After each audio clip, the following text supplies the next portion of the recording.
ఒంటిమిట్టకు సంబంధించినటువంటి జెడ్పీటీసీ సంబంధించినటువంటి ఎన్నికల్లో పూర్తిగా దౌర్జన్యపూరితంగా వైసీపీ ప్రయత్నం చేస్తూ ఉందనేటువంటి ఒక విమర్శ అయితే తీవ్రంగా ఉంది. ఉదయం నుంచి కూడా ఇలాగే ఉంది. ఇప్పుడు మనతో ఈ విషయాలన్నీ మాట్లాడడానికి మంత్రి ఉన్నారు. ఏమంటే ఎట్లా జరుగుతుంది ఎన్నికలకు సంబంధించిన ప్రక్రియ ఎలా ఉంది?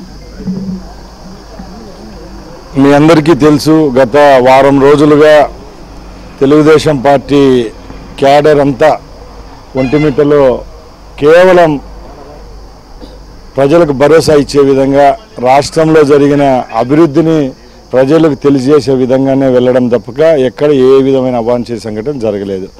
ఈరోజు పొద్దున్న నుంచి ఎవరైతే జెడ్పీటీసీ అభ్యర్థిగా ఇక్కడ వైసీపీ నుంచి బరిలో ఉన్నాడో అతనైతేనేం, ఇక్కడ ఎక్స్ఎమ్మెల్యే రవీంద్రనాథ్ రెడ్డి, అలాగే ఎక్స్ డిప్యూటీ సీఎం ఆయన ఒకడు, కొరముట్ల శ్రీనివాసులు, అలాగా చాలామంది రావడం, ఇక్కడ ప్రజలను భయభ్రాంతులు చేయడం.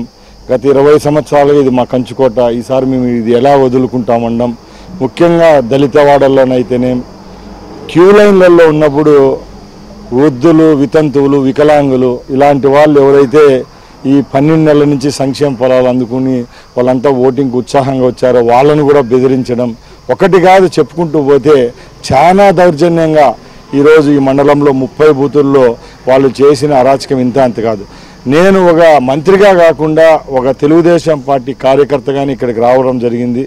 మా లక్ష్యం ఒకటే, మా కార్యకర్తలు ఎక్కడనున్నా, మా సానుభూతి పరులు ఎవరైనా రక్షించుకునే బాధ్యత ఉంది కాబట్టి గాంధీ మార్గంలో ప్రశ్నిస్తున్నాం తప్పక ఎక్కడ మేము వైలేట్ చేయలేదు. ఎందుకంటే మా ప్రభుత్వం కానీ మేము కానీ చట్టాన్ని చేతుల్లోకి తీసుకొని ఉంటే ఈరోజు నామినేషన్లు పర్వం అయ్యేదా, ఈరోజు ఎలక్షన్లు జరిగేవని అడుగుతున్నా. అంటే అవుటర్స్గా ఉండి వాళ్ళు అంత ఎక్కువ పెద్ద సంఖ్యలో రావడం కావచ్చు, పోలింగ్ బూతుల దగ్గర భయభ్రాంతులకు గురి చేయడం కావచ్చు, కొన్ని చోట్ల దౌర్జన్యం చేయడం కావచ్చు, ఇవన్నీ చూస్తుంటే ఏమనిపిస్తుంది సార్? అంతా వైసీపీలో ఉన్న నాయకులంతా ముఠా నాయకులు. గత 5 సంవత్సరాల్లో మీరు చూశారు, కింద స్థాయి నీటి సంఘాల ఎలక్షన్లు, స్కూల్ ఎలక్షన్ల నుంచి పైన జరిగే మున్సిపల్ ఎలక్షన్స్ వరకు ఏ రోజు ఎలక్షన్లు జరగనీ లేదు. వాళ్ళు ఈరోజు వాళ్ళకు ప్రజల్లోకి పోవాలంటే ఒక భయం, ఆ భయాన్ని మనసులో పెట్టుకొని ప్రచార పర్వాల్లో కూడా వాళ్ళకి ఎన్నో అవమానాలు జరిగాయి. ప్రజల దగ్గరికి పోయినప్పుడు ఏం చేశారు మీరని నిలవేయడం కూడా జరిగింది. ఈరోజు పోలింగ్ రోజు హఠాత్తుగా అందరి మీద విరుచుకుపడ్డం అంటే ఎట్లయిందంటే, రాష్ట్రంలో జగన్మోహన్ రెడ్డి అని ఆయన ఇంకా నేను ముఖ్యమంత్రిగా ఉన్నా అరాచకాలు చేయండి, మీరు ఇప్పుడు కేసులు పెట్టించుకున్నా రేపు ప్రభుత్వం అందే వస్తుందని చెప్తున్నాడేమో కానీ మాకు అర్థం కావడం లేదు. ఈరోజు ఎంత దుర్మార్గంగా ప్రవర్తించారంటే, ఏజెంట్లుగా కూర్చున్న వాళ్ళ ఇళ్లకు పోయేసి ఇళ్లలో వాళ్ళ భార్యలకు మీ మొగుడిని బయటికి పిలిపిస్తారా, మీ మొగుడికి ఫోన్ చేయి, లేకపోతే నువ్వు బూతుకు పోయినాడు ఎన్నికకి రాండి పిలిపించండి అనే స్థాయిలో బెదిరిస్తున్నారంటే ఈ దౌర్జన్య కాండకు ఎక్కడ అంతముందని అడుగుతున్నా. అంటే వాళ్ళు కూడా మీ పైన అంటే టీడీపీ దౌర్జన్యాలు చేస్తూ ఉంది, టీడీపీ సంబంధించినటువంటి వాళ్ళు ఏజెంట్లు కూర్చొని కొన్ని చేస్తున్నారు, ఈయన కూడా ఇట్లా మాట్లాడే పరిస్థితి సార్. దీంట్లో ఒక్కటే మీరు అర్థం చేసుకోండి, టీడీపీ వాళ్ళు ఏజెంట్లుగా కూర్చొని ఇవ్వలేదంటే ఈరోజు ప్రభుత్వం మా చేతిలో ఉంది, పోలీస్ యంత్రాంగం మా చేతిలో ఉంది. రాత్రికి రాత్రే బైండ్ ఓవర్లు కేసు పెట్టడము, లేకుంటే వాళ్ళ మీద చాలామంది క్రిమినల్ హిస్టరీ ఉండేవాళ్ళు ఉన్నారు, వాళ్ళందరినీ ఏజెంట్లుగా రాకుండా చేసిండొచ్చు కదా సార్. ఈరోజు మేము ఒకటే చెప్తున్నాం, మేము ప్రజల పక్షాన్ని పనిచేసినాం, మా ఓట్లు మాకు పడతాయని ధైర్యంతోనే మేము ఎన్నికల్లో పోటీ చేయడం తప్పక అలాంటి ఆలోచన లేదు. ఈ ప్రభుత్వానికి 164 సీట్లు గెలిచిన ఘనత ఉంది. ఈరోజు ఒంటిమిట్ట, పులివెందులు అనేది మాకు లెక్క కాదు సార్. కేవలం ఈ 2 స్థానాలు వైసీపీ అభ్యర్థులవే. దీని పాస్ట్ హిస్టరీలో ఇక్కడ కానీ అక్కడ కానీ గత 20 సంవత్సరాల్లో వైసీపీ గెలుపొందిన స్థానాలు ఈ 2. అలాంటి స్థానాల్లో కూడా మేము ఇచ్చిన సంక్షేమ అభివృద్ధి పనిచేస్తుందని ఒక దృఢ నిశ్చయంతో ఈ పని చేసిన మా వ్యవస్థ ఏదైతే ఉంది 13-14 నెలల్లో ఇక్కడ బాగా చొచ్చుకొని పోయిందనే నమ్మకంతోనే పోటీ చేసామో తప్పక ఇవి గెలిచినా గెలిచకపోయినా మాకు పెద్ద వ్యత్యాసం ఏముండదు. బాగా జనం క్యూ లైన్లో గంటల సమయం ఉండి ఓట్లు వేసేటువంటి ప్రక్రియ చూస్తుంటే ఏమనిపించింది? అంతే కదండి, ఇప్పుడు ప్రభుత్వం ఏర్పాటై 12 నెలలు అవుతా ఉంది, ఇంకా 4 సంవత్సరాలు ఉంది. చంద్రబాబు నాయుడు గారు భారతదేశ చరిత్రలోనే ఎక్కడా లేని విధంగా సంక్షేమ పథకాలు ఈరోజు ఈ రాష్ట్రంలో ఇస్తున్నారు. ప్రజలు కూడా ఈరోజు అంత స్వచ్ఛందంగా క్యూ లైన్లలో ఈ వర్షం పడుతూ ఉంది.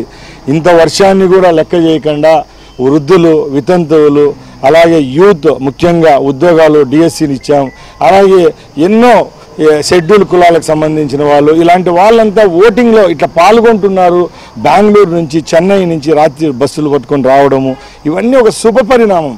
ఈ ప్రభుత్వం చేసిన ఘనకార్యాలకు ఈసారి ఖచ్చితంగా పట్టం కట్టాలని ఘనకార్యం.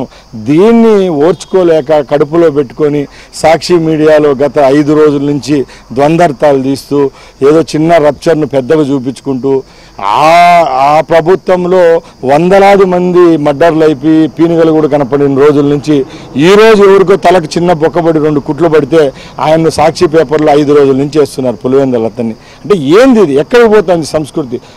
మనము అసలు ప్రజాస్వామ్యంలో ఉన్నామా లేదా అని మాకే భయమేస్తూ ఉంది. మా కార్యకర్తలను మేము రక్షించుకోలేని రోజు మేమున్నా లేకపోయినా ఒకటే. ఎందుకంటే భారతదేశ చరిత్రలోనే ఒక ప్రాంతీయ పార్టీకి 1,20,20,00,000 మంది సభ్యత్వాలు కలిగిన పార్టీ మాది. అలాంటప్పుడు మేము ఎందుకని కూడా చేస్తామండి? తప్పకుండా మా మీదకి యుద్ధానికి వచ్చినప్పుడు మేము గాంధీ మార్గంలో ట్రై చేస్తాం, లేనప్పుడు డిఫెన్స్లో ఉంటాం, లేనప్పుడు అఫెన్స్ చేసేదానికి కూడా సిద్ధంగా ఉంటాం. తప్పక ఎక్కడ భయపడేది లేదు. ఎక్కడైనా తెలుగుదేశం పార్టీని నమ్ముకొని మా యొక్క ఏజెంట్లను, అలాగే మాకు సంబంధించిన పార్టీ కార్యకర్తల జోలికి ఎవరు వచ్చినా వదిలే ప్రసక్తే ఉండదు. అదే మొత్తంగా మనం చూస్తున్నాము. ఒక విషయం అయితే స్పష్టమవుతోంది. బయట నుంచి ఎవరైతే అమర్నాథ్ రెడ్డి కావచ్చు, లేకపోతే మాజీ డిప్యూటీ సీఎం కావచ్చు, ఇట్లా చాలామంది వైసీపీకి సంబంధించినటువంటి వాళ్ళు ఇక్కడ ఒంటిమిట్ట దగ్గర రావడం కావచ్చు, నిరసనలు చేయడం కావచ్చు, లేకపోతే బూతుల దగ్గరికి వెళ్ళడం కావచ్చు, ఇట్లా చాలా రకాలైనటువంటి ప్రయత్నాలు అయితే జరుగుతూనే ఉన్నాయి. వీటిపైన అక్కడక్కడ ప్రజల నుంచి కొంత వ్యతిరేకత కూడా వస్తూ ఉంది. క్యూ లైన్లో ఉన్న వాళ్ళు కూడా వ్యతిరేకిస్తున్నారు. మొత్తానికి ఒంటిమిట్టలో అయితే మాత్రం ఓటింగ్ శైలి చూస్తూ ఉంటే మాత్రం ప్రజలు ఓపికగా ఉండి తమ ఓటు హక్కుని వినియోగించుకోవడానికి ఎవరు ఏ పార్టీ వాళ్ళు అడ్డుకునే ప్రయత్నం చేసినా ఓటు హక్కుని వినియోగించుకునే దాంట్లో మాత్రం పోరాటం అయితే చేసి ఓటు అయితే వేస్తున్నారు. ఇది ఫలితం ఎలా ఉంటుందని మాత్రం చాలా ఆసక్తి నెలకొంది.